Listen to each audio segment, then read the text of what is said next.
தமிழக முதல்வர் மாண்புமிகு திரு ஜோசப் விஜய் அவர்கள் பேசும்போது ஒரு வேடிக்கையாக ஒரு விஷயத்த சொன்னார். அதாவது பேசுங்க முதல்வரே, பேசுங்க முதல்வரேன்னு சொல்கிறாங்க.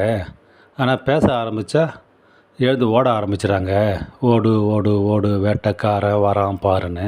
இவங்களெல்லாம் உட்கார வைக்கணும்னு சொன்னால் சட்டசபை கதவுகளை மூடுறதுக்கு ஏதாச்சும் சட்டம் இருக்கான்னு சொல்லிட்டு சபாநாயகர்கிட்ட தான் கேட்கணுன்ற மாதிரி ஒரு வேடிக்கையாக முதல்வர் பேசியிருப்பார்.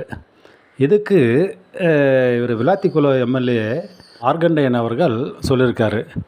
கதவை மூடுவாங்களாமே. கதவு எப்படி மூடுவாங்க? கதவை மூடினா விஜயோடைய எலும்பை முறிச்சிட்டு நாங்கள் திறந்துட்டு போவோம் அப்படின்ற மாதிரி சொல்லியிருக்காரு. பொது வெளியில் பேசியிருக்காரு மேடையில். இது எவ்வளோ பெரிய ஒரு தவறான பேச்சு இது. ஒரு மாண்புமிகு முதல்வர், தமிழக முதல்வர் யாராக இருக்கட்டும், தமிழக முதல்வர்னு அந்த பதவிக்குன்னு ஒரு மதிப்பு இருக்கு இல்லையா? அது எப்படி இவர் பேசலாம்?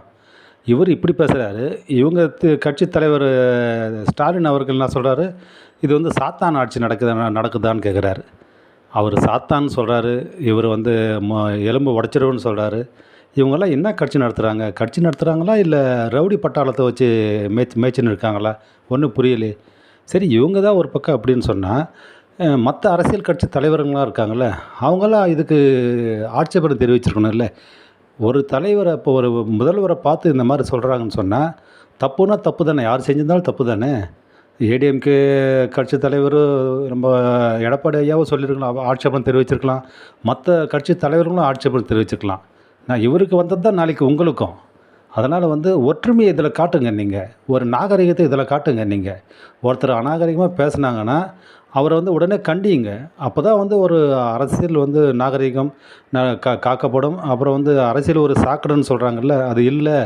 அரசியல் ஒரு புனிதமான சேவைன்னு சொல்லிட்டு எல்லாருமே மக்கள் எல்லாம் சொல்லுவாங்க. அதனால் இனிமேலுக்கும் அதுபோல் வந்து யாராச்சும் பேசுனா மற்ற கட்சிக்காரங்க வேடிக்கை பார்க்காம உடனே கண்டிங்க. நல்லதை நல்லதுன்னு பாராட்டுங்க, தப்பை தப்புன்னு சொல்லிட்டு கண்டிங்க. இதுதான் வந்து ஒரு ஜனநாயக நாடு. நன்றி, வணக்கம். வாழ்க வளமுடன், நலமுடன், நீடூழி. வந்தே மாதரம். ஜெய் ஹிந்த்.